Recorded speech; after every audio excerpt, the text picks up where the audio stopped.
అయితే ఈ తరం సినిమాలోని హీరో పాత్రను ఉద్దేశించి ఇటీవల తన సినిమా కార్యక్రమం సీనియర్ నటుడు రాజేంద్ర ప్రసాద్ ఒక కీలక వ్యాఖ్యలు కూడా చేసిన విషయం అందరికీ తెలిసిందే.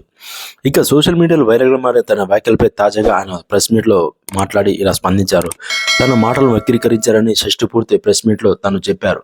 ఇక పుష్ప 2 చిత్రంలో హీరో పాత్రలపై నా వ్యాఖ్యలు సోషల్ మీడియాలో వక్రీకరించారు. ఇటీవల అల్లు అర్జున్ కలిసినప్పుడు ఇదే విషయంపై మాట్లాడుకున్నాం.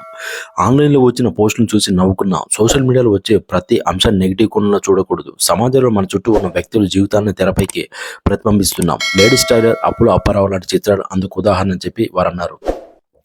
ఇక అనంతరం పద్మ అవార్డులు అందుకోకపోవడంపై విలేకరి ప్రశ్నించగా స్పందించారు వాటిపైన. ఏమోనండి, నాకు తెలియదు, కానీ ఈ సందర్భంగా ఒక మాట చెప్పాలనుకుంటున్నాను.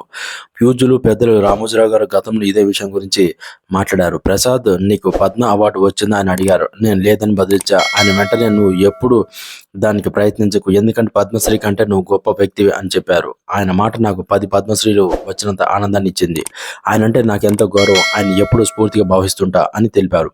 ఆ అవార్డు ఎందుకు రాలేదని తను ఎప్పుడు ఆలోచించలేదని చెప్పి అన్నారు. ఇక రాదనుకుందా అని చెప్పి బాధ కూడా ఉందని చెప్పి అన్నారు. రాజేంద్ర ప్రసాద్ అలనాటి నటి అర్చన చాలా ఏళ్ల తర్వాత కలిసి నటిస్తున్న చిత్రం షష్టి పూర్తి. పవన్ ప్రభాస్ దర్శకత్వంలో రమేష్ చౌదరి చిత్రం నిర్మిస్తున్నారు.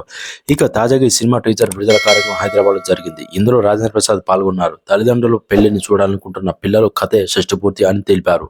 నేటి తరం పిల్లలకు బాగా నచ్చే అంశం అని చెప్పి నేను అనుకుంటున్నాను. మీరు కూడా రాజేంద్ర ప్రసాద్ అభిమానులు అయితే ఖచ్చితంగా లైక్ చేయండి, షేర్ చేయండి.